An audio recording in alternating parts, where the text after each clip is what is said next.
Friends and colleagues, I'm very pleased to welcome you to the opening event, to the launch event of Global Geopolitics.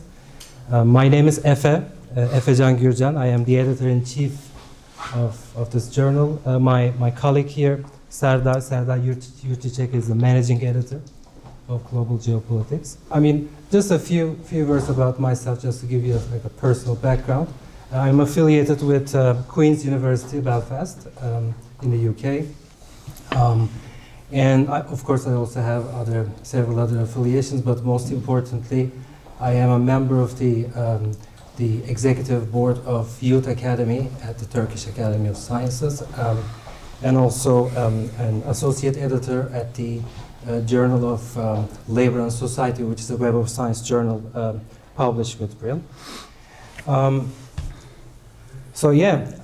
Let's begin by discussing very briefly, by reflecting on the timing of this of today's event.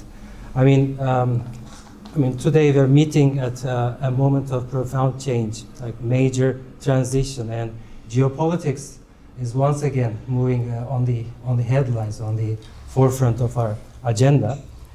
And yet there still seems to be like very few journals, few academic journals, which are exclusively focused or devoted to the study of geopolitics.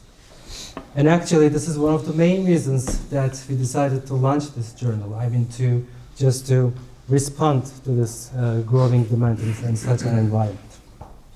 So, what kind of journal is Global Geopolitics? Well, to be fair, Global Geopolitics was never meant or was never designed to be just another journal that happens to focus on geopolitics. On the contrary, from the very beginning, from the very outset, I mean, we designed this journal with a distinctive identity. This is very important, and that identity is closely tied to how we understand geopolitics itself. I mean, geopolitics is often framed by reference to conflict, exclusion, rivalry, right? I mean, while this is partially true, we prefer to take a much more expansive approach to geopolitics with this journal. And at the end of the day, it all comes down to one word, one simple word, which is inclusivity. And we reflect our commitment to inclusivity in at least three different ways. So first, we're committed to what you could call geographical inclusivity, because our ambition here is to foster a dialogue between various perspectives, various viewpoints across all the 7 continents, not just the West, not just the East, not just the global South, not just the global North. But at the same time, it is also important to be clear on one important point. While we welcome the different viewpoints, different perspectives, this journal is not political in orientation. So inclusion is strictly contingent on academic quality. Second, we value disciplinary inclusivity, because with Global Geopolitics, we want to encourage dialogue between geopolitics and other disciplines like history or geohistory, if you will. Sociology or geoculture, right? Political economy or geoeconomy, so on and so forth. And third, and lastly, we actively encourage analytical inclusivity with this journal. Because what we want is to look beyond conflict, beyond rivalry, to also include the geopolitical study of cooperation, connectivity, non-traditional security issues, right? And a wide range of analytical perspectives, including, by the way, critical geopolitics. Yeah, why not?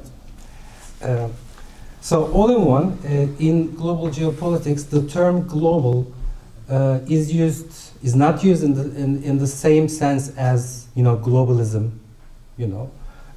It's used, and also it's not a redundancy at all. I mean, global geopolitics, if you think about it. On the contrary, it's a conscious and meaningful choice on our part. And I think this choice is also very clearly reflected in the profile of our editorial board, which includes several names from various countries, Japan, China, India, Turkey, so on and so forth. And the same goes for actually the content of our inaugural issue here. If you take a look at the table of contents, you will see many authors from many different countries, which also includes the European Union region, right? Turkey, India, China, even Canada. And as for the papers themselves, again, if you take a look at the table of contents, our first issue also looks at not just at traditional geopolitical issues like energy, strategy, but also norms, identity, non-traditional security issues like the global refugee crisis. Well, after this event, I strongly encourage you to explore our website, which is also here in the first page of the first issue.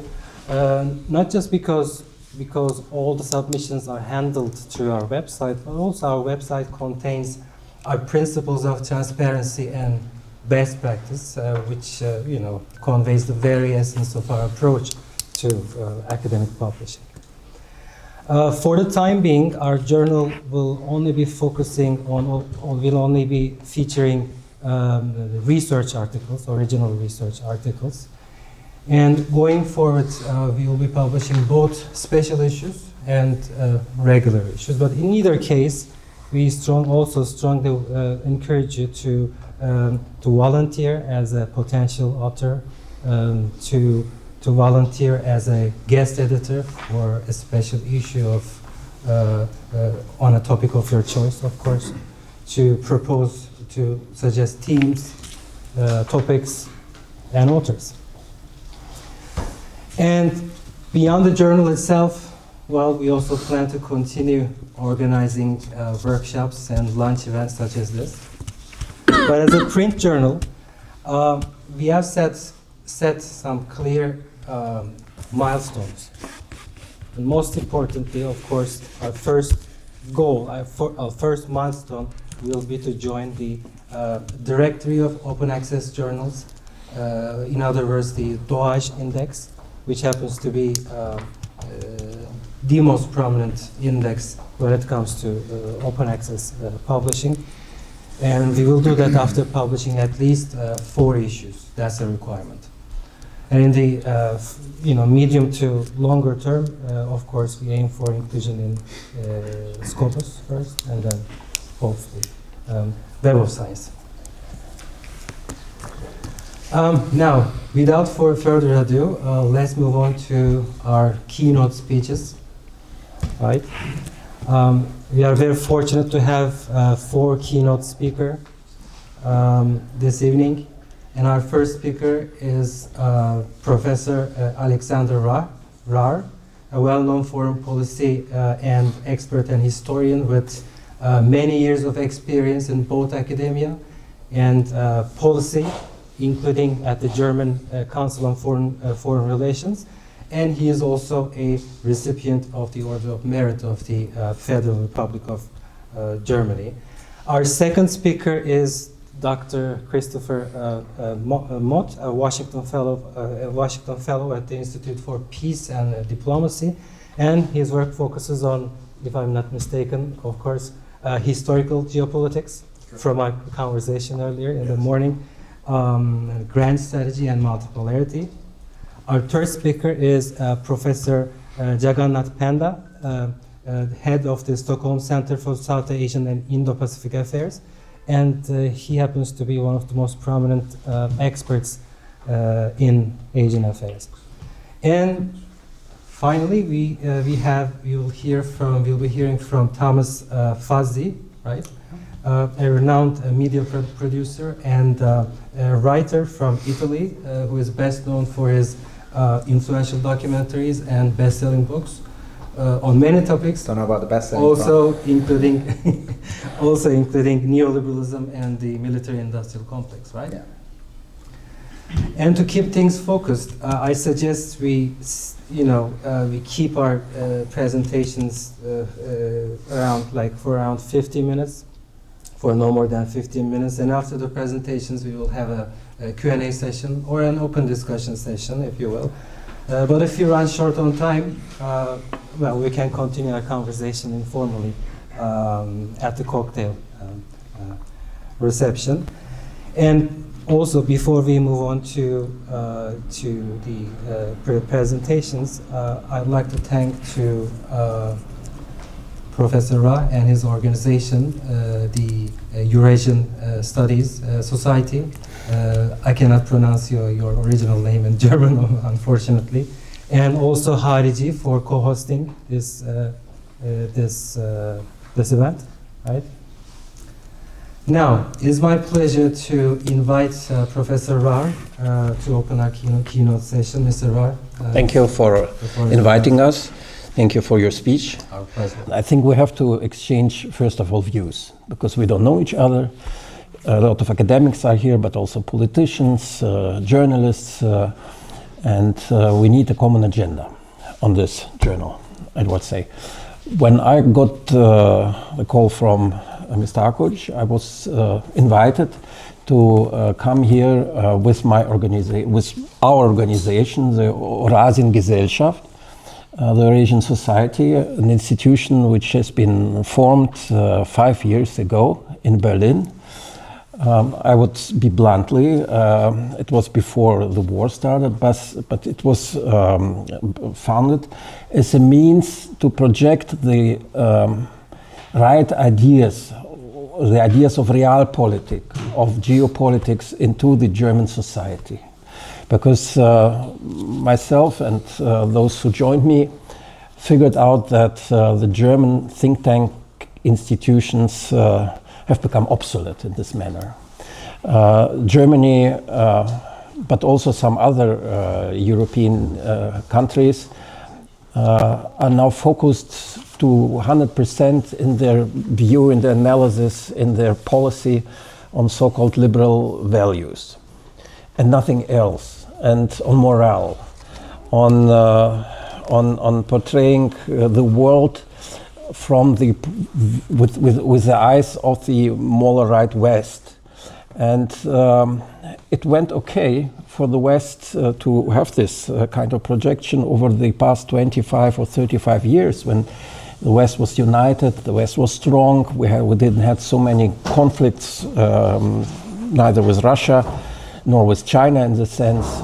There were other conflicts, of course, emerging, like in Iraq, like in Afghanistan, like where else, but these were, in comparison with the present situation in the world, minor wars and minor conflicts. Now we are in a serious trouble. We are facing a change of the world. And my first message is that the journal comes to the right time.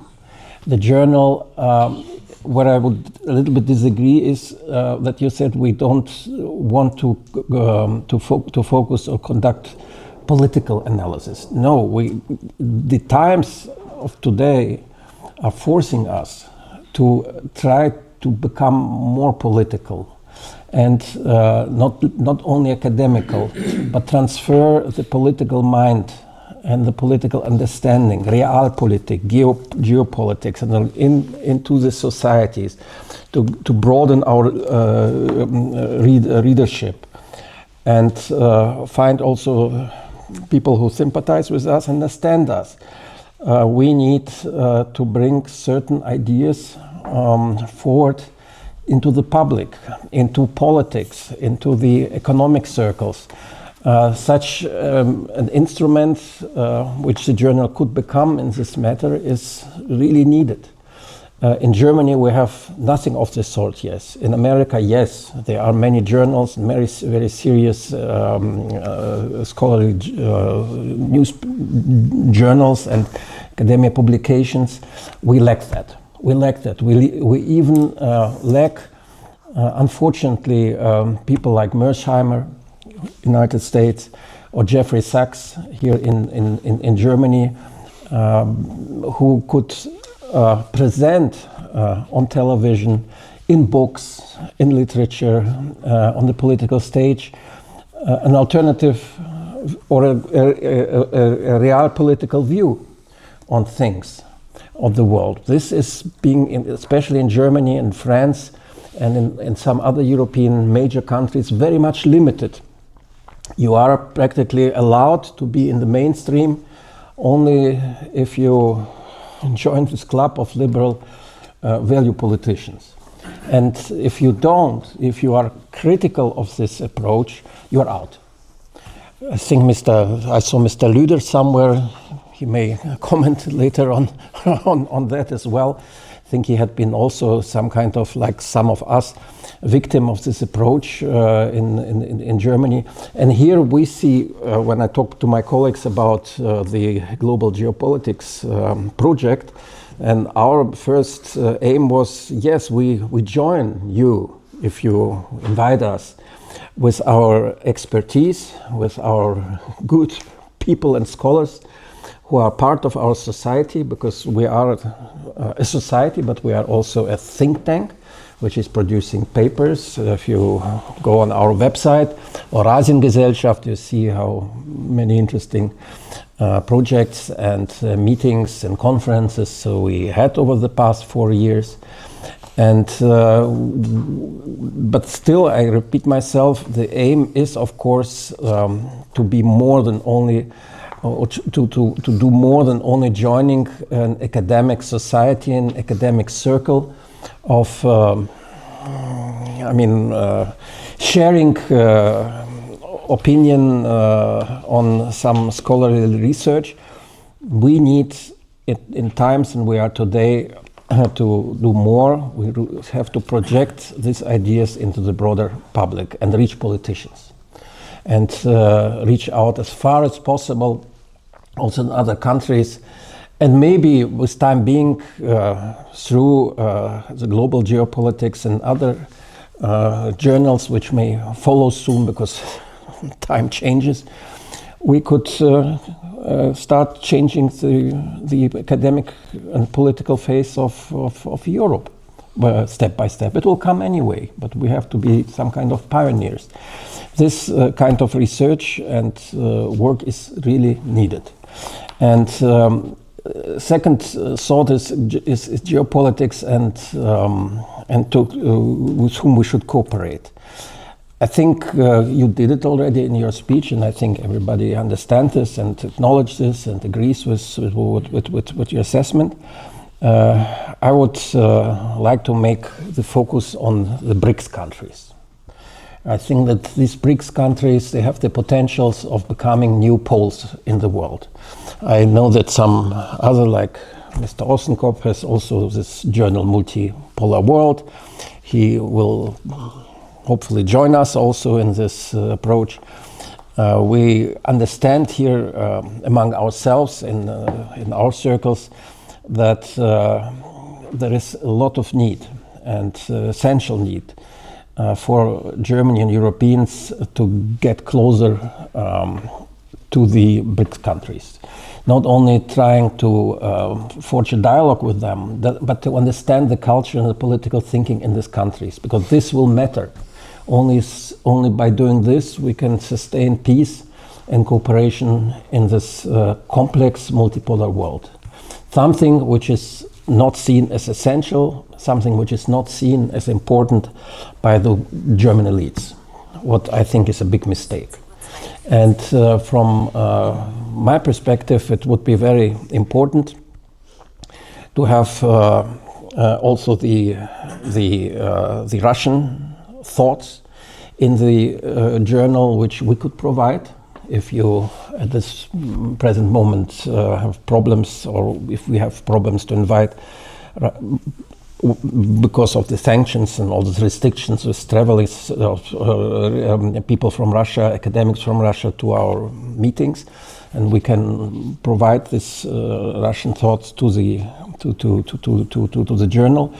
But very essential is Chinese thinking, India thinking, what we know in Germany and in Europe very little about the political culture and the debates inside these countries. Very little, almost nothing.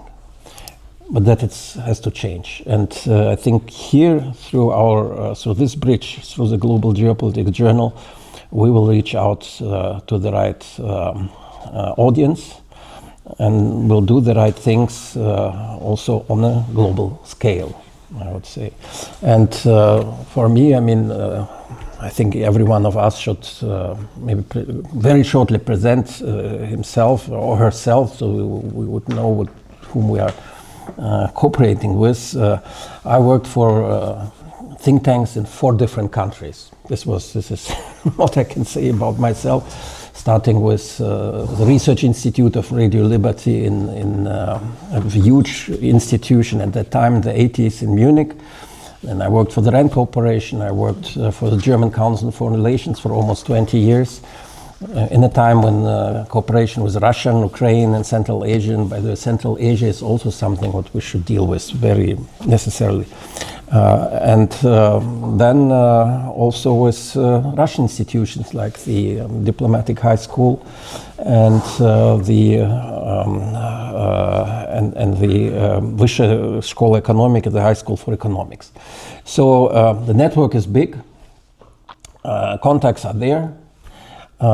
We as Eurasian Society thank you for the invitation, and some of my colleagues may speak after me, after in this Q&A session, and present maybe also some of their views, but I think that we could forge a very fruitful and important cooperation with you.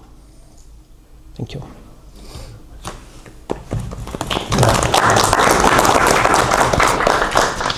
Professor Rahr, thank you very much, first of all, for the insightful intervention. And I must say, I'm really glad to hear that we agree on many points that you raised in your presentation, your speech.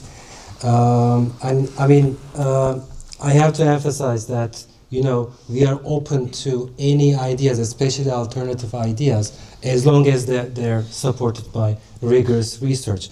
But of course, an important function that this journal assumes is to provide not just the global south, but also other countries like Germany with a platform for free debate, free discussion. For example, if you take a look at this issue, the first paper is about the Ukraine crisis, which is never discussed in regular academic outlets.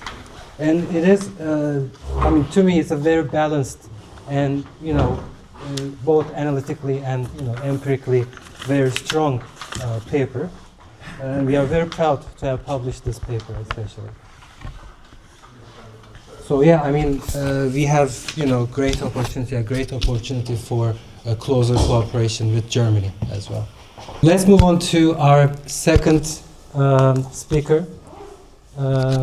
Over to you. Yes. Hello, I'm Christopher Mott I'm with the Institute for Peace and Diplomacy. We're jointly based in both Canada and the United States. It was my original plan to give, much like the previous presentation, a more conversational tone where I'm looking everyone in the eye and just going purely by memory, but I realized that I had many, many points I wanted to get to, and to make sure that they fit within the time frame, I had to write it out. Also, quotes I want to read. So I'm going to be mostly reading, which is not normally my way of presenting, but I think that this will be the most efficient way of getting to my topic. And my topic is on the dangers of the missionary mentality as we enter a multipolar world. So I want to start with a quote from the philosopher George Santayama, who wrote in The Birth of Reason, "The humanitarian, like the missionary, is often an irreducible enemy of the people he seeks to befriend, because he has not imagination enough to sympathize with their proper needs, nor humility enough to respect them as if they were his own. Arrogance, fanaticism, meddlesomeness, and imperialism may then masquerade as philanthropy."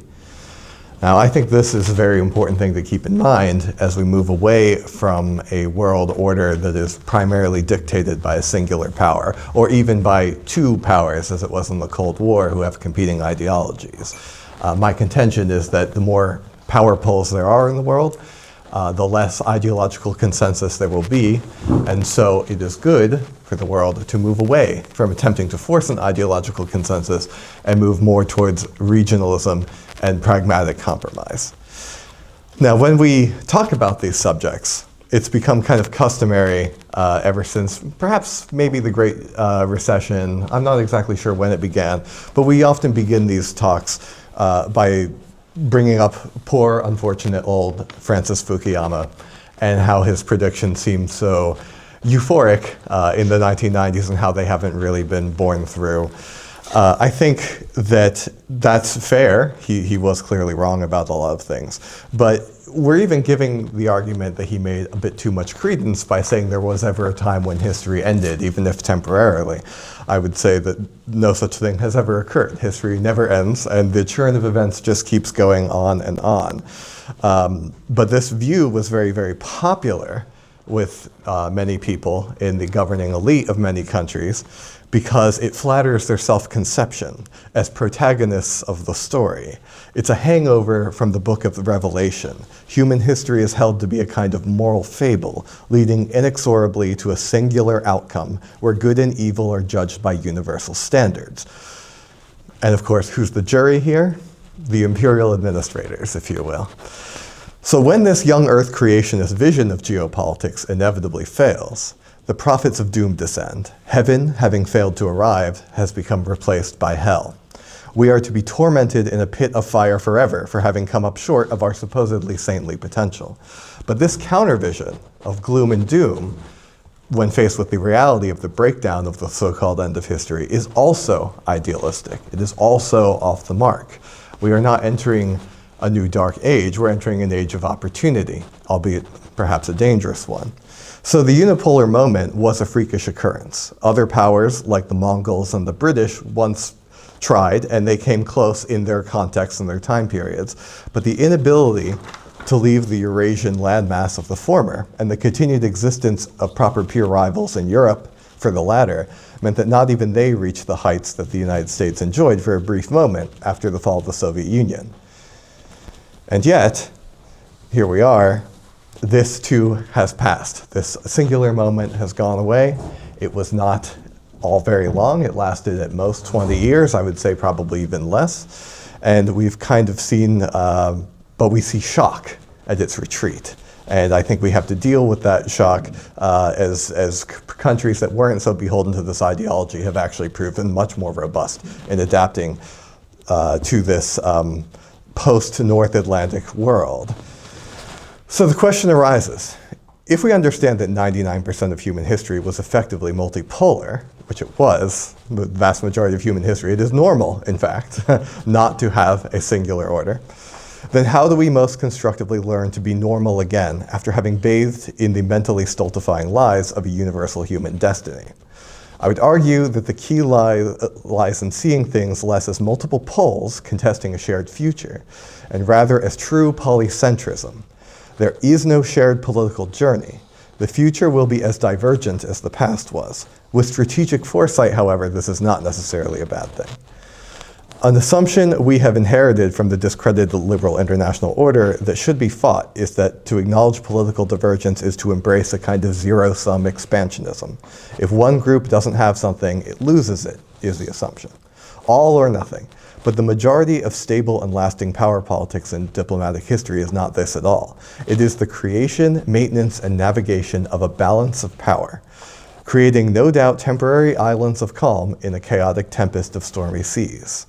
And the successful balance of powers in history, from Westphalia to the post-war order, were all ultimately based on accepting and even affirming different paths of governance. Different religions or ideologies between peers, even rival peers, might color the rhetoric, but they would not prevent them from dealing with each other first and foremost as sovereign geographic entities. This is the key. Liberal internationalism, in its quest to become a universal arbiter of morality as a kind of fourth Abrahamic religion, forgot that once upon a time its greatest asset was that it acknowledged many forms of being. Its rise in political thinking was in reaction to the horrors of the religiously tinged and unrestrained nature of so much of 17th century warfare, with philosophers such as Baruch Spinoza and Thomas Hobbes openly validating the concept of many different kinds of regimes having to exist with each other. As the philosopher John Gray put in his book, The Two Faces of Liberalism, quote, "One of the paradoxes that comes with accepting that there are incommensurate values is that the tragic conflicts of value can sometimes melt away. If there are many incommensurate ways in which humans can flourish, choices among them need not be tragic," end quote. And just because liberal internationalism is much weaker now, after decades of hubris and overreach, it does not mean that liberalism itself will die out. The reality of polycentrism is that the future promises diversity, not uniformity. Russian dreams of being a kind of messianic counter-liberalism are just as delusional as the very thing they claim to be countering, as they order a planet away from accommodating a modus vivendi and into an artificial binary camp inspired by Platonic ideals. But multitudes, not binaries, are now going to reign. If the United States is the premier liberal state, it was not founded as a messianic or missionary power originally. That came much later. In fact, it originally was done as an experiment, not just in political distinction, but in geographic distinction as well. To break with Britain was to break with putting the global empire's needs over its own growing core. It is less well known today how after allying with France to break away from Britain and feeling an immense euphoria and vindication with the rise of the French Revolution shortly thereafter, the US turned against France when its new fellow Enlightenment republic began to pressure the young nation to join it in waging an endless global war. Indeed, the US Navy itself was originally founded to combat attempts by the French and French privateers to usurp American commerce and to force its former ally into its conflicts. The first battles in American history against a European power post-independence would be against its recent ally of France. And it's important to know that in this time, Francophilia ran very, very strong in the United States. So these things can change on the dime, and I think a lot of people underestimate that. There goes one of the central claims of democratic peace theory as well, by the way. Today, the transatlantic shoe is on the other foot, with US belligerence towards, of all countries, Denmark. Mercurial shifts in domestic policy caused the mask to fall, and unequal relations once referred to as partnerships are now exposed as vassalage networks between an imperial core and subalterns. Denmark, which stood beside the US for so long, who sent its armed forces into Afghanistan at American behest, now gets its thanks in terms of thuggish and short-sighted demands for Greenland. Transatlanticism has a far worse record on both sides of the Atlantic than its biggest defenders would ever admit. Much as communist solidarity in the Cold War could not survive the Sino-Soviet split, the ideological alliance has been shown time and time again to be the most overrated concept in geopolitical history. The needs of this alliance has, ironically, also probably harmed the concept of how power politics works on both sides of the Atlantic as well, with people defaulting towards kind of pie in the sky, without consulting their own people and their constituents when it comes to what their national interests should be. And yet, the states of Eastern Europe rightly fear power and Russian power and Russian intentions towards them. But this is not an all or nothing question. This is a question of figuring out their own interests between these other powers and their own capacity to be a regional pole. The universalism which I think many in the European elite have inherited from the Age of Discovery and through the Victorian periods no longer is apt because these countries are no longer in the cockpit of history.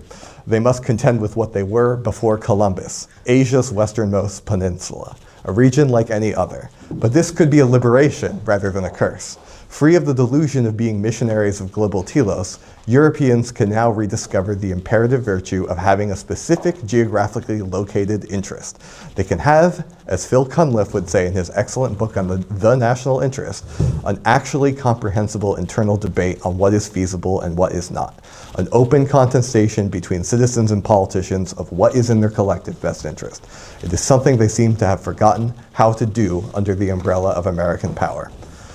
They should also be cautious, and this brings us to my opening point, that their first instinct, especially here in Germany, if recent history is a guide, is that they are going to be tempted to become a kind of Saudi Arabia of militant humanism, an exporter of a universalist worldview as a moral conscience that retains its purity in light of big bad America's descent into overt gangsterism. This would be a massive mistake. Strategic autonomy comes not from posturing and pontification, as domestic politics are likely to change what is ideologically fashionable on a whim, but rather it comes from a rooted geographic interest that emphasizes the local and hence anti-universal over that of the abstract global cause. People will rally to defend their homes in a way they never would to defend the idea of global governance that was and always will be used to justify whatever the strongest powers, upon whose whim it relies on, wish to do. This brings us to the question of smaller states in polycentrism. Great powers must learn to live with each other or face ruin. Middle powers are likely to make huge gains under polycentrism as their freedom of action opens up their immediate near abroad, at least so long as they avoid making revisionist bids for hegemony beyond their means. But the future could well be bleak for the smaller nations of the world, or the ones without favorable geographic defenses. Some will have to reach an accord with the dominant regional power. Others risk being contested in clashing spheres of influence. It might be tempting for them to ask that someone save them, but this cannot be guaranteed either. I would contend that these countries too must learn to embrace difference and distinction, even if the great powers hopefully learn to live with each other and put a halt to grand ideological battles. They will almost certainly try to affirm their contested frontiers with projects of ideological dross. Religious and racial chauvinism, clash of civilizations, so-called, left versus right, etc. For countries that wish to avoid becoming the playthings of others, it becomes doubly important that even if one wishes to reach a subordinate security arrangement with a great power, they must combat missionary activity from the outside world, lest it risk foreign-fueled civil strife at home. The polycentric world could be made stable and its worst excesses curbed, but only if the accommodation reached between the powers is one of a modus vivendi that explicitly eschews grand ideological projects or the conversion of others along cultural, religious, political, or economic universals.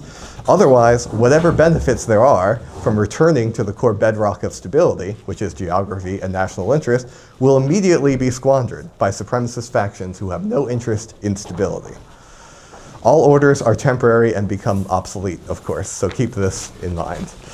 But we are trying to build islands of stability for greater diplomacy, and it will not help if we're all trying to convert each other to different forms of government while we're doing this.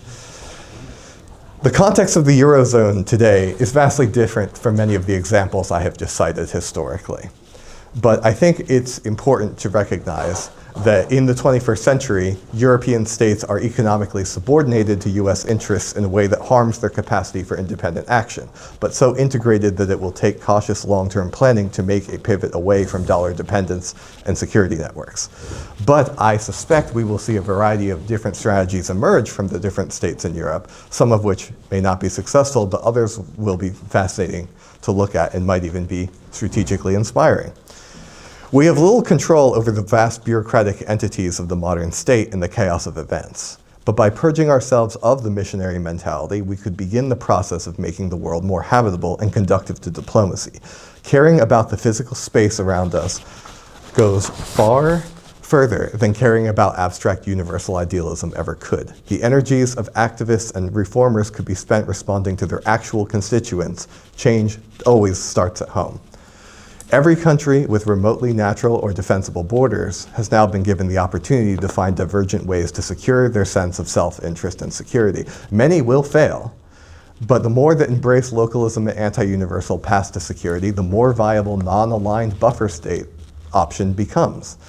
Perhaps more relevant to us as social scientists, the more interesting case studies we will have to test theories on as well. This would be riding the tiger of polycentrism.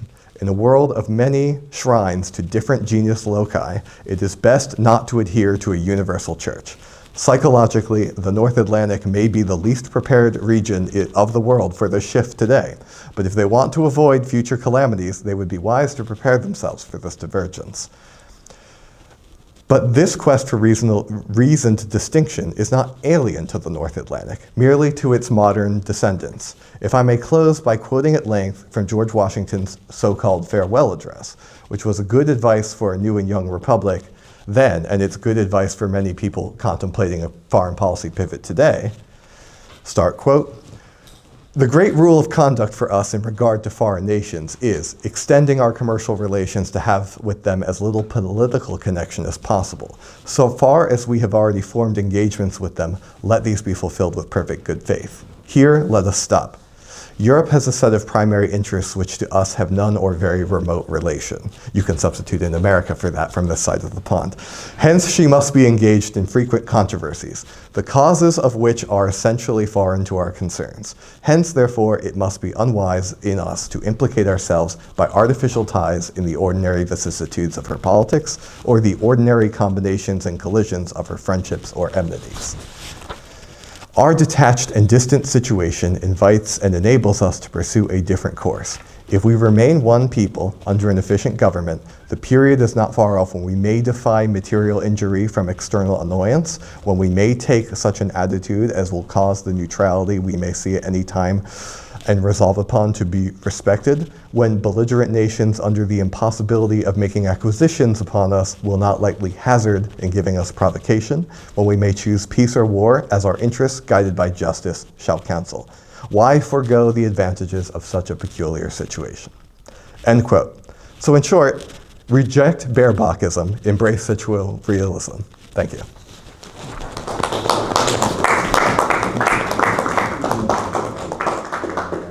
Dr. Rahr, thank you so much for such a stimulating presentation, and I'm pretty sure we will come back to many of the points that you have raised in your presentation. Now, let's hear from our third speaker, Professor Panda. Thank you very much for that kind introduction, and great to actually listen to Chris and our German colleagues here. At the outset also, let me compliment Tunks for this initiative to launch this journal, and I must also take this opportunity to compliment FA and also Sardar for guiding this through the editorial process to bring out this inaugural speech. I'm privileged to be here. I'm Jagannath Panda. I am from India. Currently, I'm based in Stockholm, heading the Stockholm Center for South Asian and Indo-Pacific Affairs at the Institute for Security and Development Policy. I'm also a senior fellow for the Hague Center for Strategic Studies. Also, I edit a book series with Rootless. It's called Rootless Studies on Think Asia, which has really become very popular over the last few years. After hearing two excellent speeches, I'm actually speechless, but let me share some of my thoughts. I don't have a well-designed scripts like Chris, but let me, after hearing both of them, some thoughts has come to my mind, and let me share it with all of you.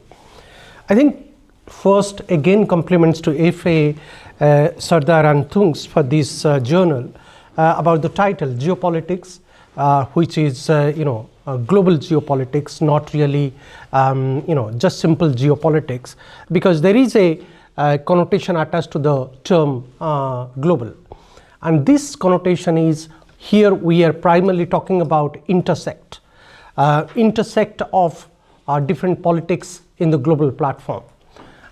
Being a security analyst over the last 2 decades, I used to work in India in a Ministry of Defense funded think tank, and used to head the East Asia Center for a long time before I moved to Stockholm. I could see things more from the security and political point of view, not an economist, but recently also, just last week I attended the World Economic Forum in Davos. The way the politics is emerging, what I found very interesting in Davos is that there was less about economics in Davos. It was more about political economy, political security. And I think that's the nature of the global politics, and therefore, I compliment about the title of this journal, which is very fitting, timely, and also long-standing. The other issue is that I think again, the context of today's discussion about multipolarity.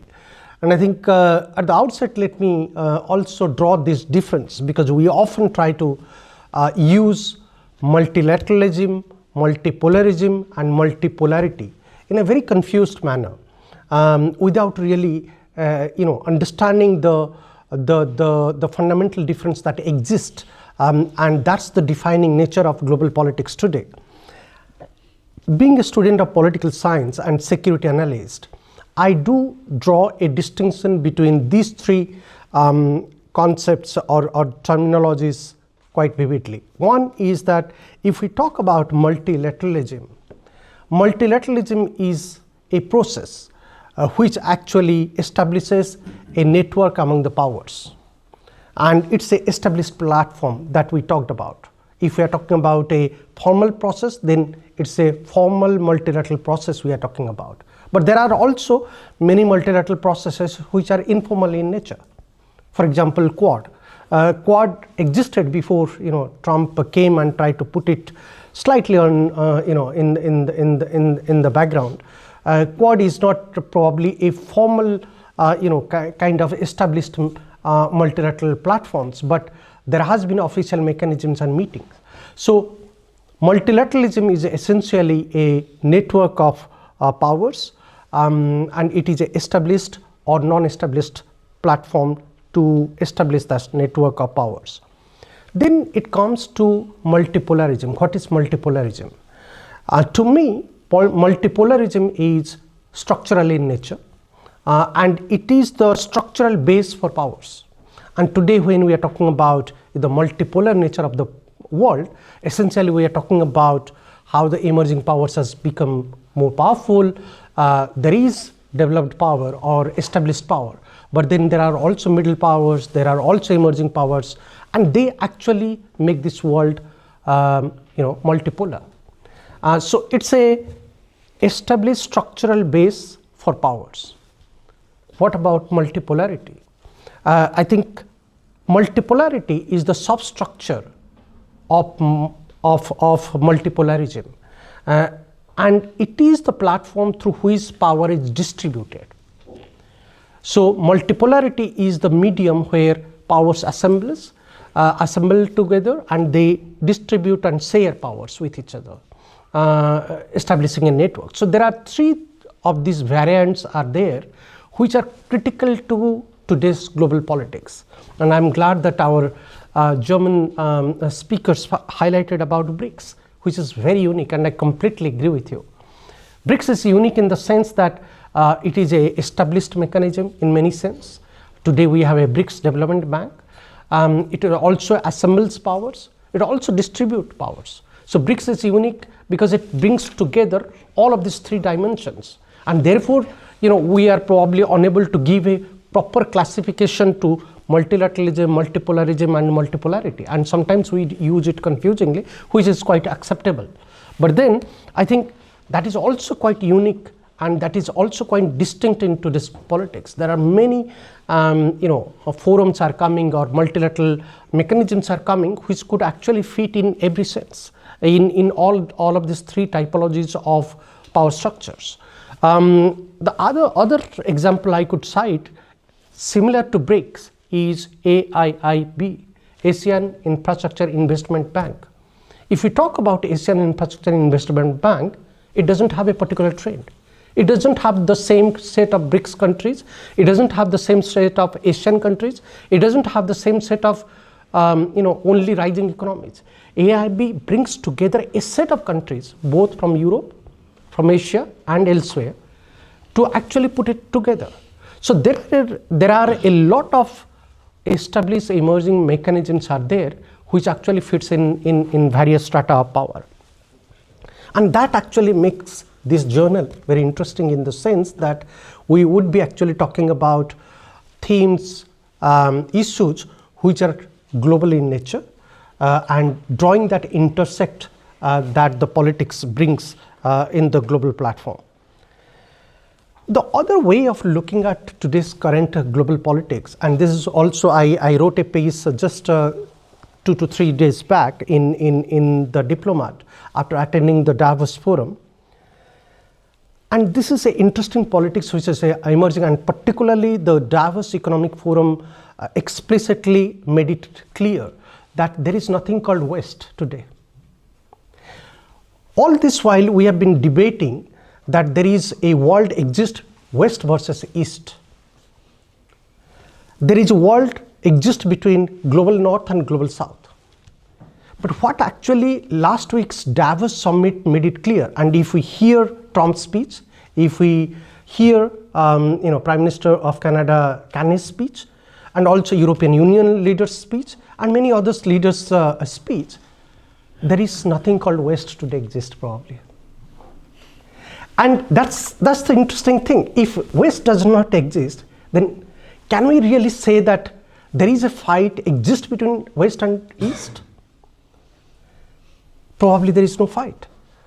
And East has already become probably so powerful today. The second thing, I'm just encouraging all of us to think about the new trends which is emerging. The second thing is that we have been talking about global North versus global South, which partly I also agree, because essentially what we are talking about, probably the established economies and rising economies, the kind of politics and the power politics that exist between them. But again, if the West does not exist, is there really a concept or the formulation called global North? Does that really exist? So I think all of these developments suddenly encouraging us to think something new, and the way world is actually moving forward. I don't know in what direction the world is moving forward, but as I mentioned in my piece, that definitely there is a contesting world order is emerging.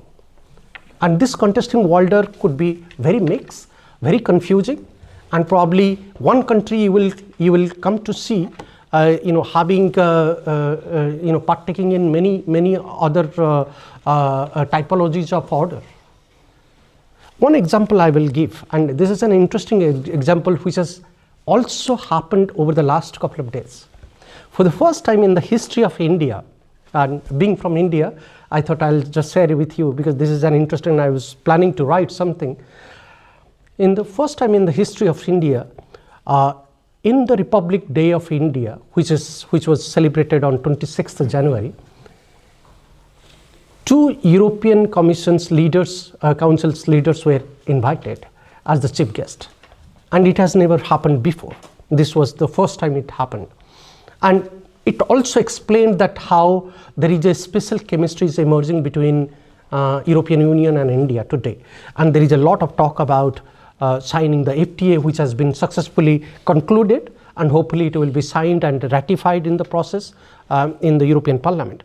But the point I wanted to mention there is that if you see, and therefore it also validates my earlier points, that there is nothing called West and there is nothing called global North. What we saw European Union and India agreeing is not about a FTA negotiation, because that was about to happen anyway. The kind of economic slowdown is happening in Europe, the kind of economic security EU needs or EU member states need. They need an effective partner like India, and India is a significant economic partner for EU. From India's point of view, after Trump's imposition of tariffs on India, India also needs to diversify its FTA strategy. India withdrew from RCEP a couple of years back, so India desperately also needs to sign some FTA. So European Union coming here as a partner and signing FTA is a welcome change for India's economic diplomacy. So it's a win-win situation for both of them. So I don't really find anything, magnificent about EU-India FTA conclusion or negotiation, because it's just a matter of time. It was about to happen, and the negotiations were going on for last 15-17 years actually, almost 2 decades, nearly 2 decades. So it was one day it was about to happen. But interestingly, what we saw, and if you see the leader statement and the kind of statement which has come from between EU and India, both sides talk about something unique: strategic autonomy.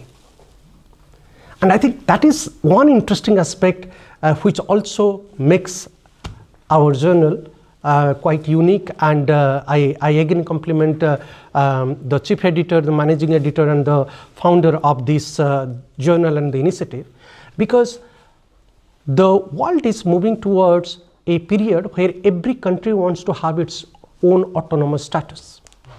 Every foreign policy wants to have its own independent and autonomous trajectory. And in that context, I think we are seeing a lot of convergence happening between Euro world and Indian world. And that is the intersect we are talking about probably through this journal, that for the first time, there is nothing called global north, there is no united west, but intersect is going to be the order of the day. And therefore, I take this opportunity to compliment again for this journal. Also, another one last point is that I think the time has also come to review and see it more on a long-term basis, which will be very beneficial in the context of a journal like this. World is not really going to every time probably fight over territories and territories and land resources, because not every countries are going to fight. Only, in the case of Russia and Ukraine, it was about to happen. Greenland has become a issue. India-China has boundary dispute. Taiwan is a territorial issue. So there are land and border conflicts are there in the world today, which exist, and it will continue to exist. But I think there is a new trend of conflicts which is going to happen, and we should be very mindful about that. The conflict over resources, and those conflicts are going to be quite severe. The resource politics is going to be shaping the global politics in times to come, particularly the countries which are coastal countries or corridor countries. They are going to be really playing a critical role.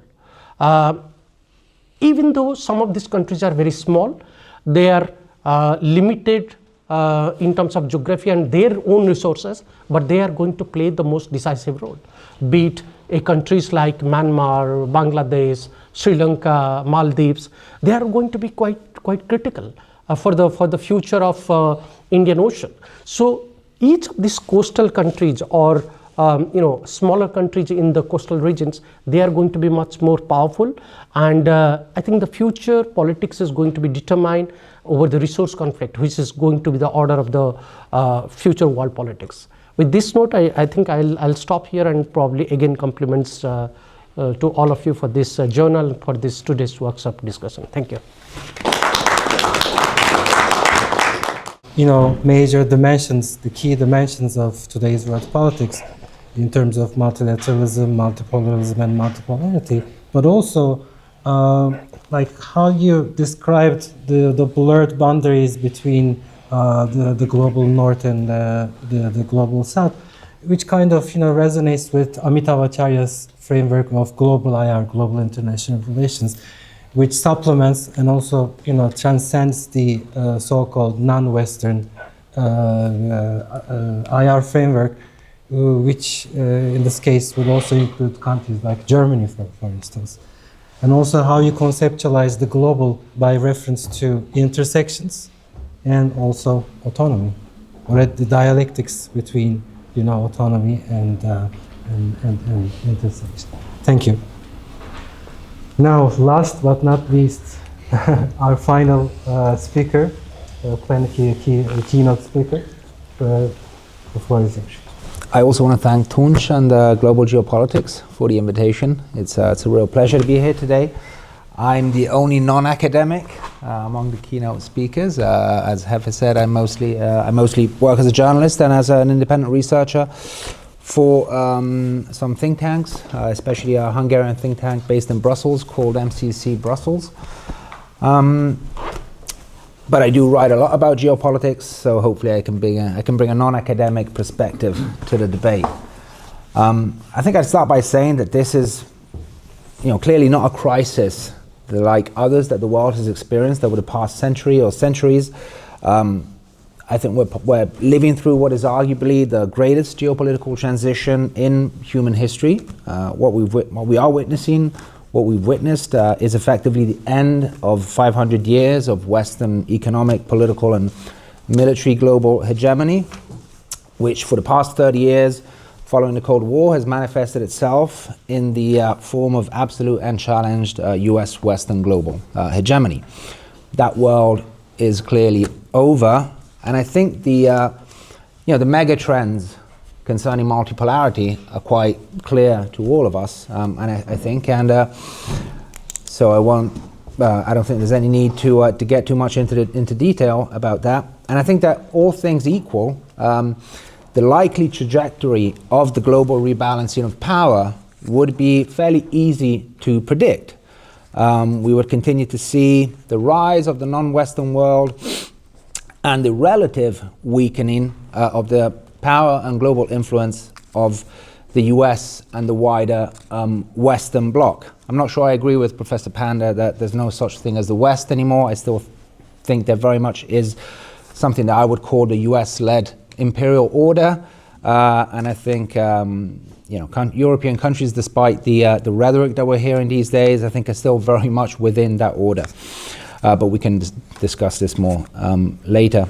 Now, this megatrend for the average Western citizen wouldn't be a problem, I think. Quality of life is not connected to the relative global power of a country. Life in, say, Austria, I think it's better than life in the US by every metric, even though Austria's GDP is a fraction of America's. And of course, one cannot deny that in the early post-war decades, the spoils of empire clearly trickled down to the average Western citizens in many ways. I think that hasn't been the case for a long time now, especially if we look at the US. It's obvious that for a long time, the spoils of empire have been accruing essentially only to the very top of the social and economic pyramid, to the oligarchy. Nowadays, I would argue that it's almost exclusively only Wall Street and the corporatocracy that benefit from the endless wars and the dollar-centric system. Ordinary Americans have not benefited for a long time, are not benefiting from it. And in fact, I would say that the average American would only benefit from the country's transition from the US's transformation into a normal country. And I think this will in fact be the precondition for the democratization of the US. Luckily for us, China doesn't want to replace the US as a global dominus.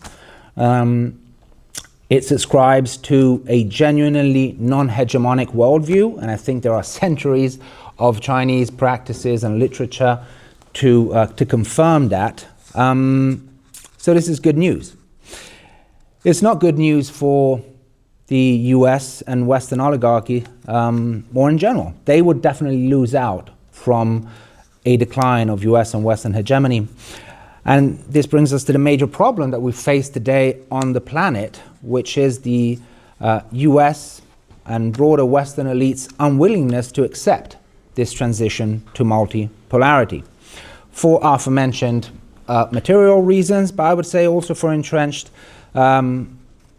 ideological reasons, for this entrenched supremacist worldview that Western elites have, which I think in this current phase is making them go crazy in the kind of clinical sense of the word. I think this is particularly apparent here in Europe. Now, I think from their point of view, multipolarity or even simply non-Western development is viewed as an existential threat. It's reframed as a security threat. And we see this constantly in the way they talk about it. And from that perspective, it's kind of true. And I think that much of the chaos and the violence that we're witnessing today in the world boils down to this. And so, I prefaced my talk by saying, all things equal, the mega trend is quite easy to predict. But what does even all things equal mean in the current context, especially when the change is global? And there's this constant feedback loops. And so I think the future is not that easy to predict, in fact. We don't live in a world where we can really predict anything, I think. Not even the trajectory of these megatrends. Because what we see is the US and Western powers doing everything they can to slow down, if not stall, this transition to multipolarity, despite what leaders like Carney might now be saying in public. And I think up until Trump, the strategy was quite clear. It was that of direct military containment of mainly Russia and China, which is of course what led to the ongoing proxy war in Ukraine. Now, under Trump, the empire is changing strategy, clearly. It's adapting.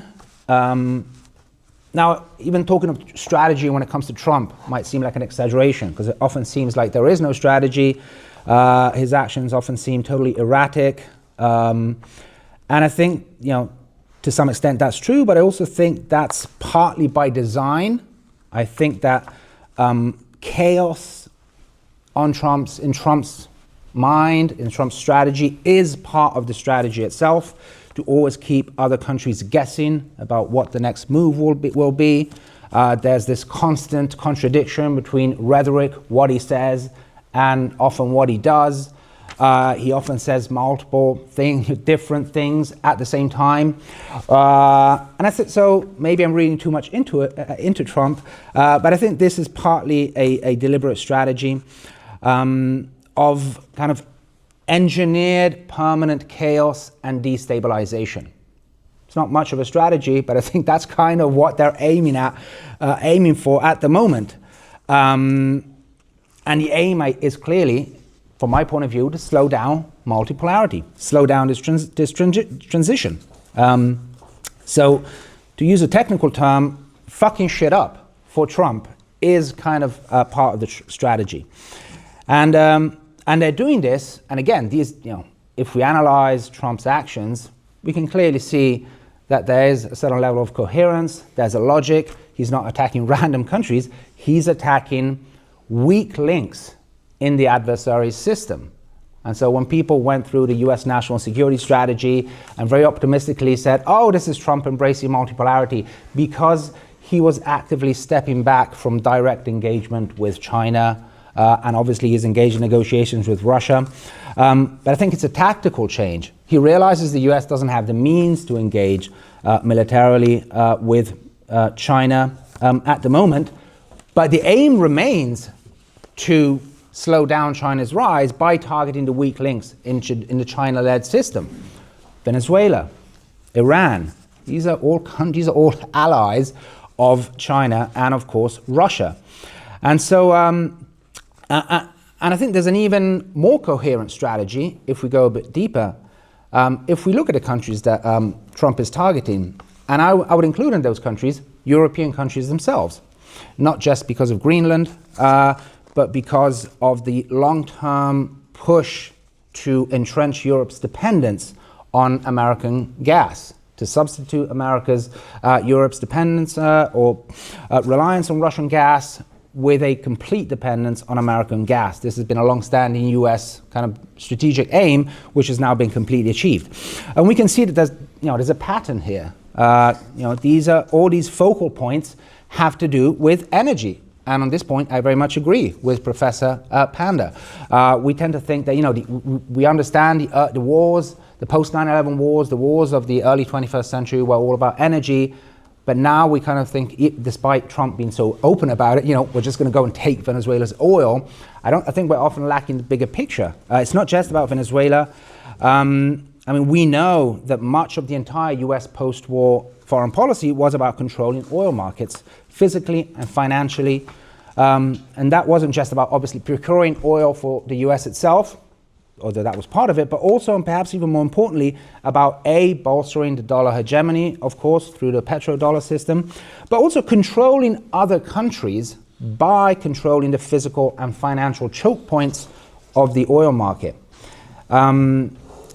This allowed the US to cut countries off the blood life of the modern economy if it wanted to, through sanctions and other means. Now, in recent years, this system has started unraveling. Countries outside of the control of the US, Venezuela, Iran, Russia, have been increasingly supplying the world with oil and gas outside of American diktats. and threatening to, or actually doing that increasingly outside of the dollar-centric financial system. And, you know, they've also, by doing this, fueled China's meteoric rise, of course. And this represents a threat to US hegemony on several levels. It weakens the dollar hegemony, but it deprives, perhaps even more importantly, the US of the ability to use energy as a tool of economic and political control and blackmail, which is what it's always done. And so I think in the mind of US planners, well before Trump, for quite some time, the decision has been made to re-establish control over the physical and financial flows of energy, which today is not only oil, of course, it's also gas and other resources. And so I think, you know, if we look at the various, you know, US attacks and US-led or instigated wars, so not just Venezuela, but also Iran, and even the proxy war in Ukraine, the push to get Europe to decouple from Russian gas, I think, which I think was one of the goals of the proxy war in Ukraine all along, I think we see a common thread, re-establishing control over energy flows. And so in this sense, I think, you know, official adversaries are targets, of course, but even so-called allies are targets as well. Europe is a target in this strategy. And we see how Trump is clearly weaponizing Europe's dependence already, very explicitly weaponizing Europe's dependence on on American energy exports to achieve political ends. And so to conclude, you know, the big question is, will this strategy work? I don't know. I think so far the US has been quite successful.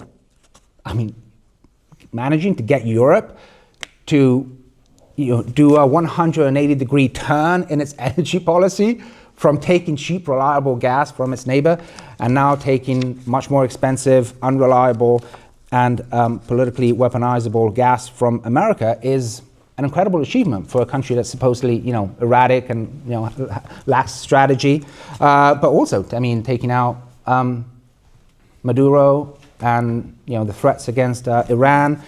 So I think I'll just say that I see often a lot of complacency in the pro-multipolarity circles, which is that ultimately the megatrend is unstoppable and there's nothing the US can do really, can slow it down a bit, but it can't really stop it. I'm not so sure because, you know, if we're talking of a new international order, whether you want to call it a multipolar order or a polycentric order, by definition, as the name implies, it does require some level of order.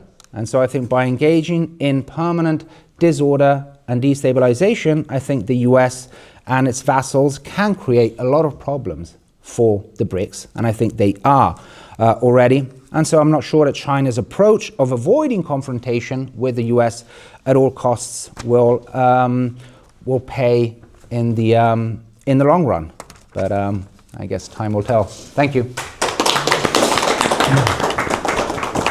Well, many thanks to Mr. Fazi for such an engaging debate, for such an engaging presentation, especially when it comes to the changing status of the United States in multipolarity, in the context of multipolarity, which I hope we will, you know, keep discussing in the Q&A session. Sure. Now, if you like, we will move on to the Q&A session. So if you have any questions directed to our speakers, feel free to raise your hand. And you can also speak up if you have, you know, comments or even a speech. We're eager to listen to you. Yes, please.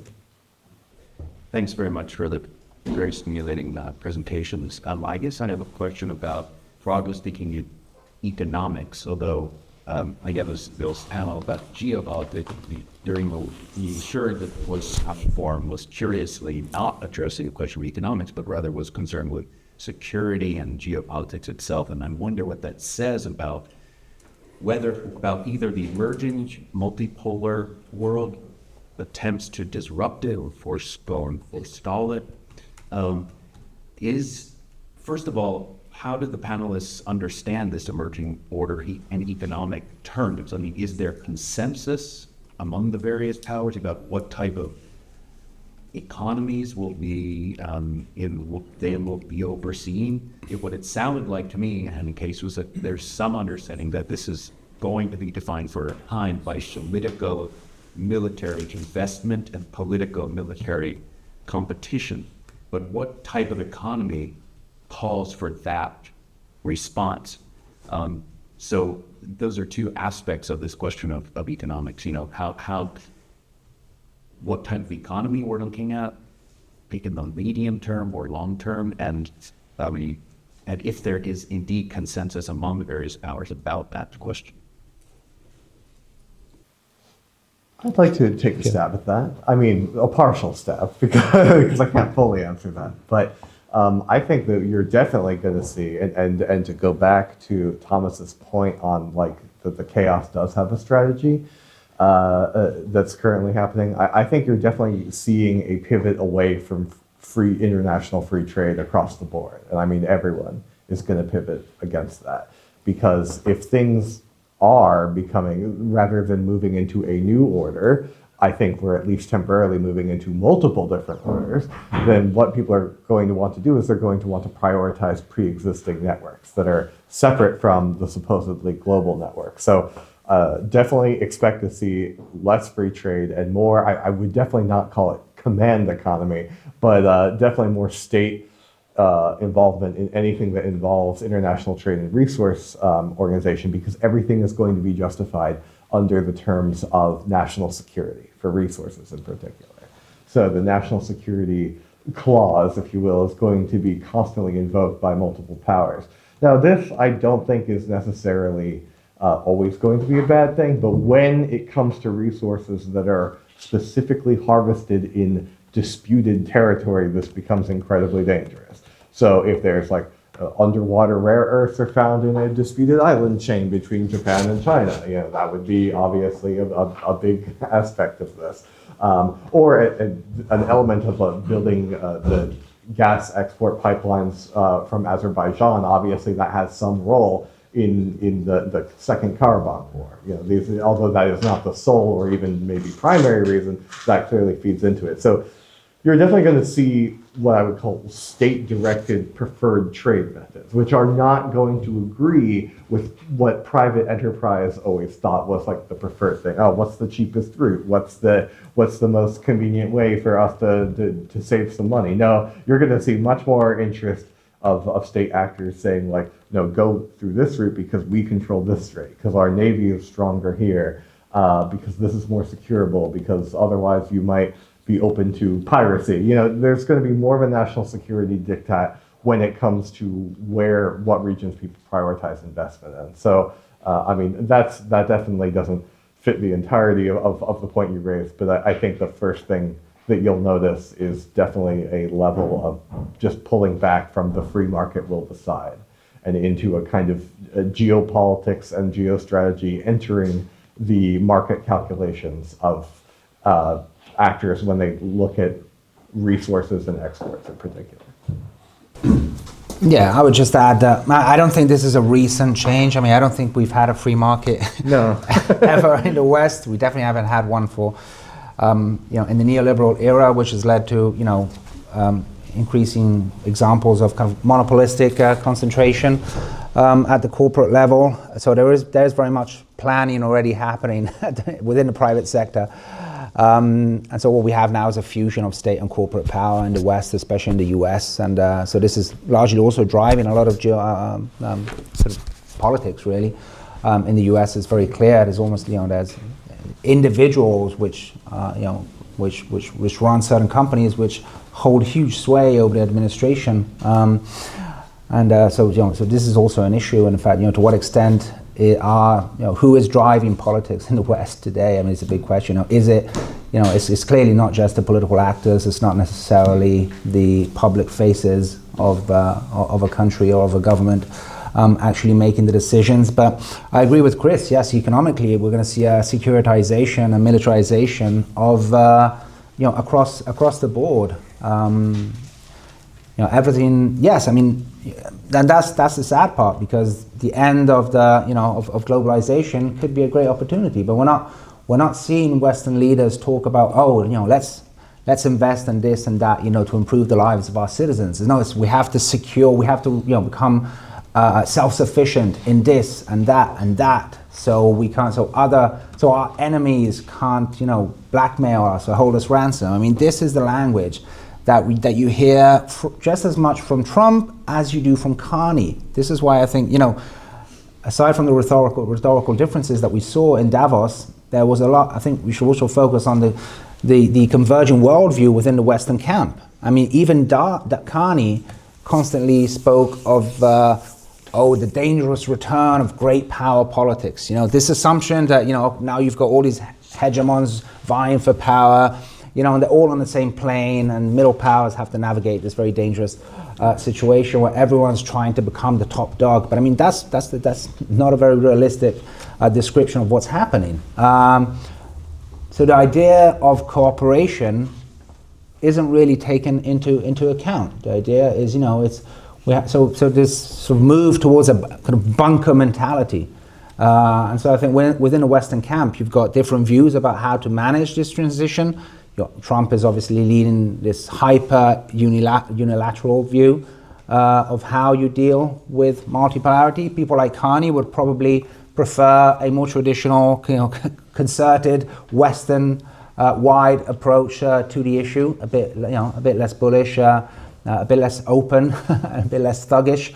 But ultimately, I don't think that their underlying worldviews and their goals are that different, really. Yeah, I think I'll go with both of them, but a small comment. I think what type of economy we are looking for. My short answer would be that we'll be eventually seeing a lot of protectionist economies emerging. Already there are in global affairs today. If we talk about most of the rising economy, they are protectionist in nature. But again, the lesser rising economies, they too are going to be becoming protectionist in nature. And I think that's the nature of the politics. On top of that, what we are also going to see, that even though we are going to enter into a world where the free trade agreements are going to be the order of the politics, but still we see these free trade agreements eventually making rise to more trade disputes, economic conflicts, and conflicts between the countries. And just in a comparative perspective, before this, all these Bretton Woods institutions, be it WTO, IMF, and whatnot, particularly if you take the case of WTO had already had a maximum amount of cases, and if we take about US and China, they fight on almost on each and every item within WTO. That's not going to be different anymore. Those existing disputes will be there, but also on top of that, we'll see the new rising economies. They are also entering into new kind of conflicts and cases with these existing Bretton Woods institutions. So time has probably come to talk about the reform of the Bretton Woods institution, but those are different topics, different time of discussion, not for today's discussion at least. But yes, we are entering into a very contested order where we'll be eventually seeing a lot of protectionist economies rising with her. And one supplementary question to our colleague's intervention here. It is more of a rhetorical question, actually. I mean, are we seeing the end of neoliberalism, the neoliberal framework as we know it? Or is neoliberalism being rebranded, and consolidated? I mean, think about, the political economy in the Trump era, for example. You see? That's a good question. I don't have an answer for that yet. I'm waiting to find out what might be true there. Food for thought. I suspect, however, that it's not the end of neoliberalism so much as overall. It's the end of neoliberalism as a global phenomenon where there's a neoliberal class in every country and they all get along with each other and they're all best friends with each other while they plot against everyone else, kind of thing. I think that's probably ending. but you're more seeing like a fracturing into different neoliberal classes. And this is probably best summed up by like Silicon Valley today, right? Silicon Valley is all aboard the MAGA train for Trump, even though Trump is much less of a neoliberal than any American president since Gerald Ford. But like, they're going in with him because they see that as a way of keeping the kind of rule by finance oligarchy intact if they just shed its more unsustainable elements and just tie its interests more directly to the state. So you're seeing a kind of hybrid. It has neoliberal elements, but it's also distinctly a break from the 1990s vision of what that is. Now, if that will work or not, I have no idea. I kind of suspect not, because so far it's all dependent on speculation in like the AI bubble, which I think we all know is a bubble because it has like incredibly diminishing returns and greater costs. And so if that leads to a recession or whatnot, this whole experiment will be gone. I wouldn't put much faith in it, but I think that's the strategy that they might be trying to follow. My immediate reaction would be that, if we talk about neoliberalism, was it always there? That's the question mark. Even though we have discussed a lot about neoliberalism, but today probably we are debating for two reasons. One, the way Trump is behaving, Trump's approach to foreign policy and world politics. But we should also keep it in mind that Trump is not really going to change the nature of the world politics. He is just one disruptive element. He might bring certain changes at certain level, but whether he is here to really change the trend in the global politics, I'm not really that sure. Second is, I think if you see from the other spectrum, I think American foreign policy without Trump or minus Trump or before Trump, let's say, was always quite static, quite rigid. Chris could correct me if I'm wrong. I think it was never having an accommodated politics. What it used to have is a compromised political approach to global affairs, where they invested or integrated a lot to have a more chemistry-oriented partnership or relationship with China, where China's rise was eventually assisted by the Americans. But that's for a precise reasons, because it was not the American power which was declining, it is actually the rise of China, which was quite impressive. And therefore, this accommodation came from the US. But if we see the classical US-American foreign policy approach, it is always static and rigid. So therefore, whether the world was really entered into a neoliberal kind of a world order, I'm not really quite yet sure. So therefore, if that was the case, then today probably we would not really be talking about rise of the global South. We could have talked about the global South's role and prominence probably 15 years back when China was rising. A lot of other countries could have risen that time. The very simple fact that they were not facilitated by the Americans or by other established great powers, it indicated that we never enter into a fully fledged neoliberal world order. So that would be my submission. I might be, but that's more of my immediate reaction to it. And I would closely watch the debates at the Munich conference, in the Davos conference. Both conferences, from my point of view, are a disappointment, because people from India or China or Russia from the South are not being invited.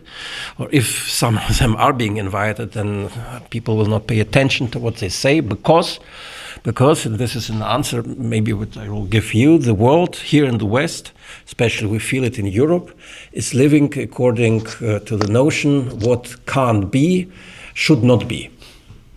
And that is not the solution for the problems. We ask the right questions. There are much more interesting questions which could be raised, but we need answers for them. For example, I think not neoliberalism is dead, but maybe the liberal democracy is dead.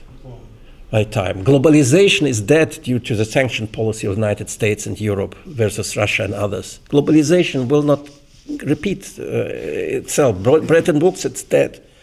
And what will succeed these institutions? What will succeed the new world order? This is an Orwell world or something more more practical. These are the answers which we should try to give, if you want to ask my humble opinion. And I think here at the table we have people could jointly work out such a huge article which could be, I mean, really presented to the outside world through this journal. Thank you so much, Stefan Ossenkop. I agree, it's not,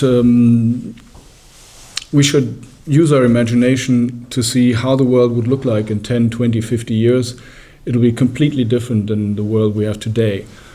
Africa will have probably 4 billion inhabitants by the end of the century. Now the question is, what kind of Africa will this be? Will this be an Africa that's being torn by conflicts and wars, or will this be an Africa that is living in prosperity? I think that these issues are being addressed by the BRICS plus countries, and it's not just the 10 BRICS nations that are actually members of the BRICS. By association, you know, I mean, the BRICS and these countries are associating themselves with ASEAN, with African Union, with CELAC, and so forth. It's what the Russian Foreign Secretary Lavrov always referred to as the global majority, as opposed to the golden billion, which is probably those who are trying by every means possible to defend the current order by, you know, the means that were described in detail, and which we are seeing today with the so-called Great Armada in the Persian Gulf and other things.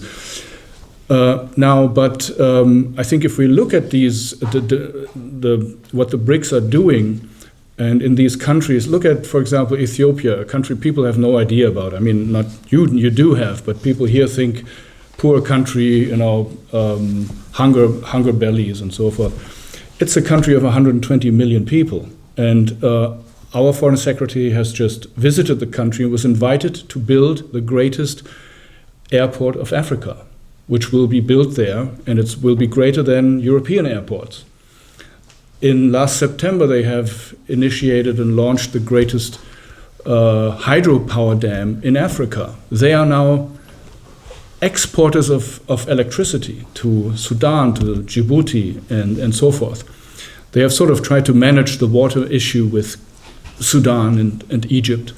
So then you go to China, you see that China is breaking records. I think the Australians have a good overview of how far China has come in terms of technology. I think they have now taken the lead in 50 out of 60-something leading technologies in the world. And recently there was a study by some other Australian think tank saying that the Belt and Road Initiative has actually seen a boost in last year of 75% of financing of projects and so forth. I think these are the development will be the driver, real economic development of infrastructure, of energy and so forth, is and will become the driver over the next decades. And I think I see my job, I think a lot of people would agree, to form a debate and to convince leaders in the West that this is not a threat to us. You know, I mean, they are defending the United Nations Charter. You know, if you really listen to the speeches of non-Western leaders, they're not saying, oh, war against the West and so forth. They're not interested in that. They're interested in really bringing development to countries that have been colonies for hundreds of years, because the people will not stand still. They are seeing what's happening in the world, how China has become a more prosperous country, actually by purchasing power parity, the most powerful economy in the world, especially by production and so forth. So I think we do have a chance of reining in a new positive paradigm, but we have to convince people in the West that this is in our interest, that we can collaborate with them. I mean, Germany is in a recession, in a prolonged recession. America has, I think, 40 billion or so in debt.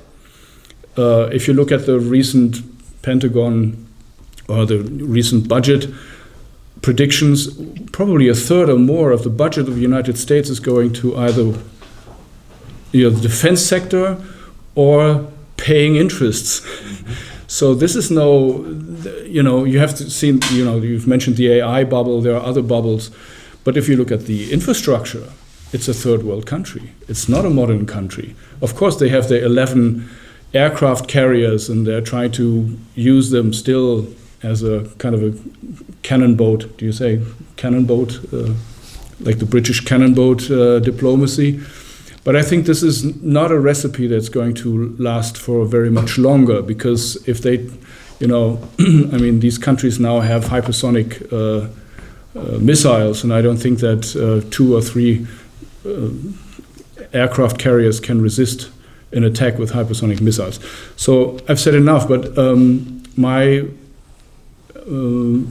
appeal, I also want to repeat, or what Professor Rahr said, is I think we have to bring a message to the people in the West who are uninformed about the BRICS, about their real intentions, and create debates where people can really form a new opinion about the multipolar world.